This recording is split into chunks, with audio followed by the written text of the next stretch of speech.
Hey, welcome back everybody. It's the Big Connector here. And I have apologized for not being around for a little bit, but we've got the in-laws in.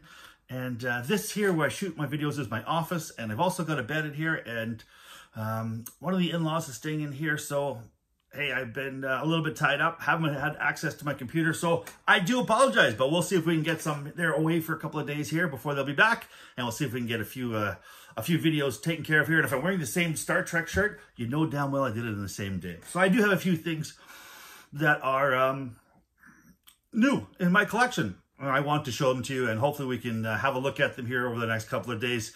Now, let's do a little bit of call to action here. First of all, hey, if you like what you saw and you like what you see coming up, please don't forget to give me a thumbs up as well as subscribe.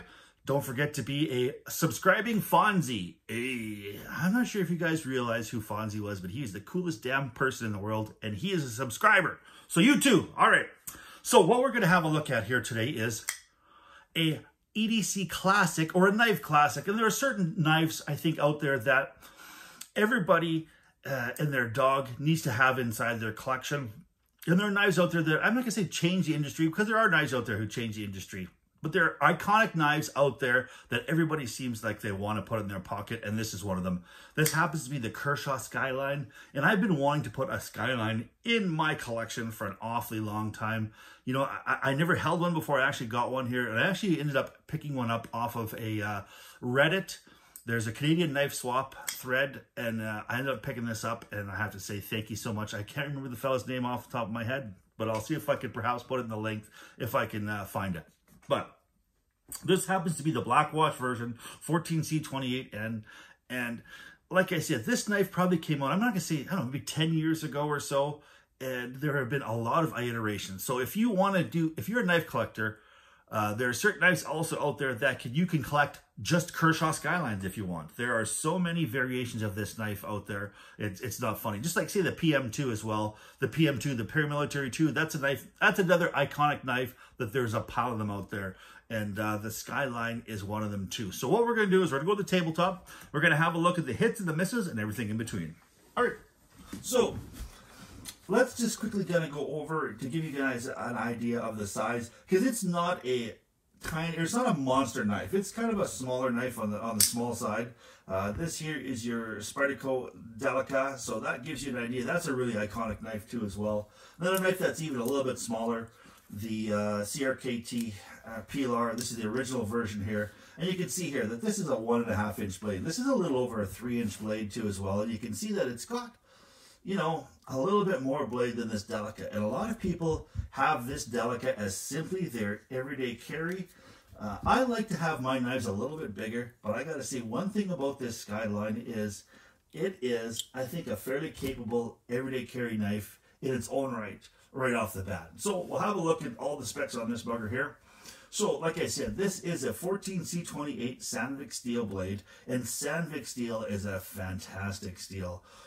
Edge holding for a budget steel, I think it is one of the upper echelons of the budget steel. And the reason being is it is made so pure. When they make this 14C28, there's very, very little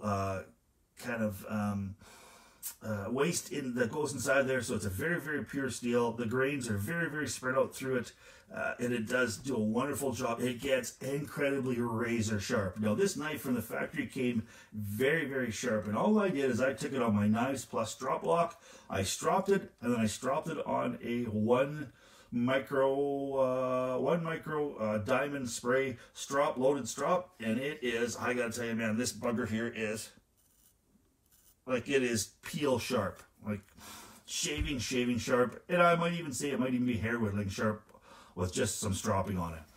Now, it is a 3 1/8 of an inch blade, so it is not the 3 1/2, but it is darn close. It is a lot of usable edge here too as well. It's a high hollow grind, so, and it is a very, very thin blade too as well. Now, this isn't a crazy overbuilt knife. This knife here is a crazy slicer. This is a 2 mil thick stock, so you know, it's not going to be a pry bar. It's going to be a lightsaber type slicer. Now, the closed length here is 4 1/4 inch long. So with my big double XL hands here, it can disappear quite a bit in my hand. And then the overall length is 7 3/8. You know, a lot of people like that 8 inch or a little bit over an 8 inch.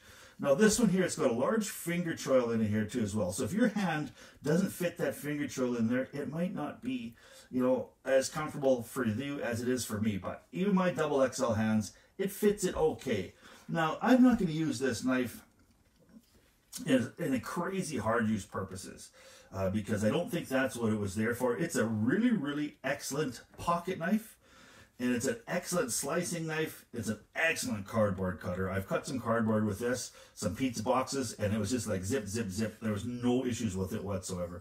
You know, if it was going to be of the hard use variety, you might have a little thicker stock, a little thicker, and maybe some jimping here and there. And it's weird for me to say, yeah, give me some jimping. But there is no jimping on this knife. And that is, I think, one of the little bit of just a smidge of a knock on this knife here is, you know, maybe some very, very fine jimping on the back here would give you, I think, a little bit more positive grip with this knife here too as well. Now, it is 2.5 ounces, so it's extremely svelte. Now, I'm 277 pounds. I lost some weight, guys. I'm down from 288. So I'm 277, so this knife disappears in the rolls of... It disappears in my pocket, and I can't even tell it's there.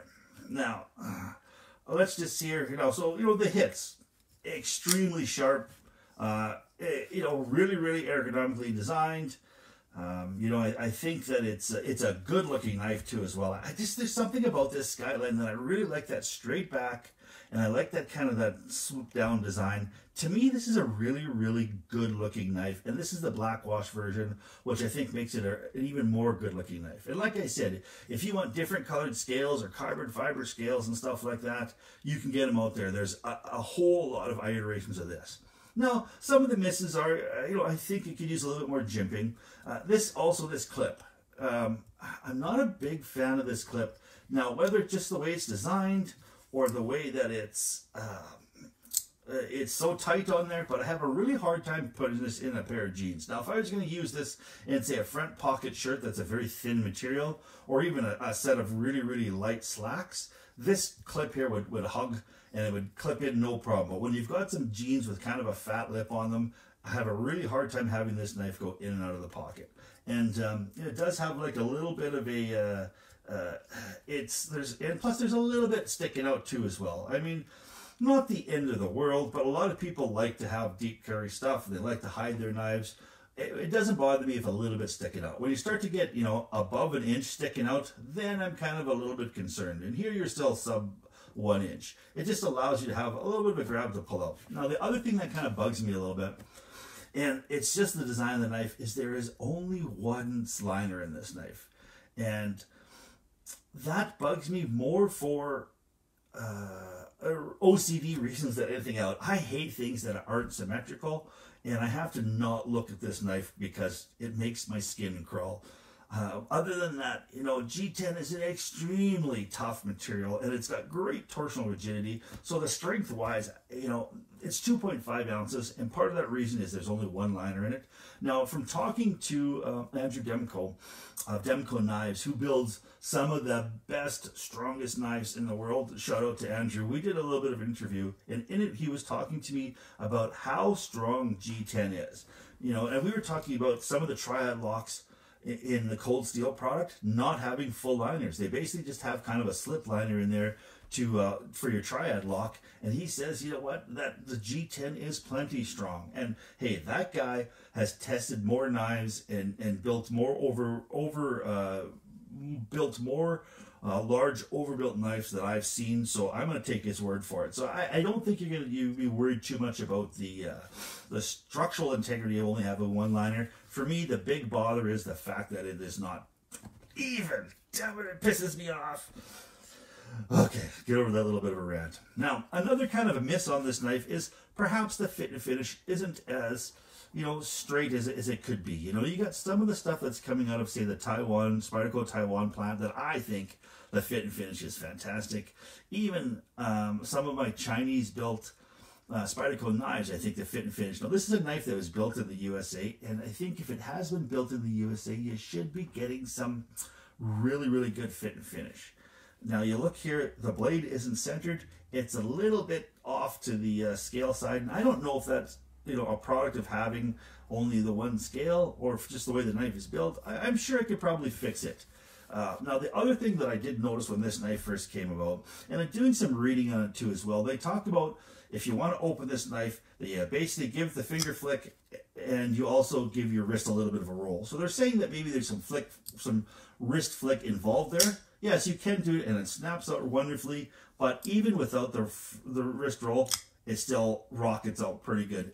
And part of that is, when this knife first came from the factory, it was a little bit on the stiff side. It was a little bit dry. I didn't know if they put any lube in there, but I ended up pulling this knife completely apart, polishing the washers, polishing the edge of the blade. There is a video on that, and it did smooth it out quite a bit. And it probably ended up putting, a couple of months use on this. Now, that's the one thing here about being a knife reviewer and having so many knives, is a lot of times I don't get to put this knife in my pocket for, a year or two, that's where I think this knife is going to get the smoothest. If you've opened this knife a couple of thousand times and worked it and taken it apart and cleaned it a few times, I think you're going to get this knife nicely broken in and nicely smooth, because I have seen I keep on calling it the Nissan Skyline. I've seen some Kershaw Skylines online that people talk about how beautifully smooth they are. This one just didn't happen to be that way from factory, and I think part of that is there's just a break-in period. Hinderer knives too as well. That's the one thing they talk about. Well, they're stiff in the beginning, they break in beautifully over some time. And I think that's another thing too as well. Even smoothing out these washers like it would have been with use, because all you do is take the washers and I rub them on a strop and some very, very fine sandpaper, and I polish them up like use is going to do to them, and it smoothed it out already. And it is, you can see that without this lock bar, it is very, very drop shut. And it does fire out with no wrist whatsoever. Now, if you do put a little bit of wrist on it, it does smack out a little bit more. And there other thing is, there don't seem to be any stop pins in there. Your two little thumb studs are your stop pins with this knife. And I don't know if you want to call that a positive or a negative. I think it's a positive that there's not a lot of really crazy parts with this knife. Like, there's no crazy KVT ball bearing system. The ball bearings are going to fly out. There's no stop pin you got to worry about losing. There's 2 scales, 1 liner, a back spacer, and a couple of washers and a blade and some screws, and that's your knife. I mean, your 2 little thumb studs here are your openers, are your thumb studs, and so far there's been no lock rock whatsoever, and only having 1 liner, there's no side-to-side motion whatsoever as well. Now, it is a liner lock, so I mean, it does have, when you put your hand in there and you hold that liner in there, it's not going to go anywhere. This knife is not going to close on your hand. And if it happens to come loose, this flipper tab here is going to, it's going to rest right up against your finger. So it's going to pinch your finger rather than cut your finger here. If that, wasn't there, I know that there's some folks who have taken their knives that aren't as, say, heavily built. They're a little, I'm not going to say flimsy, because this is not a flimsy knife, but I'm going to say a lightweight knife, because I think that's what it is at 2.5 ounces and only 1 liner. If that does happen to fail on you, that flipper tab is going to protect your finger. I don't think you have to worry about this cutting.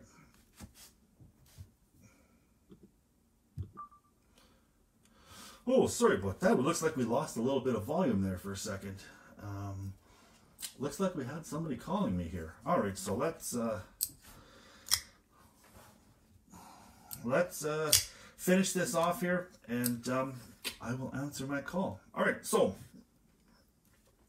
do I like this knife? I think I absolutely do like this knife. And this knife here is going to be, perhaps an everyday carry on a lighter day of work. And it's also going to be a great knife to put in slacks, or you're going to a wedding, or you're going to an office event and you don't want a super scary knife to, have everybody. This is going to be one that people are going to think that it's just a little bit more than a knife, than a letter opener. Although you and I will know that this knife is a whole lot more than just a letter opener.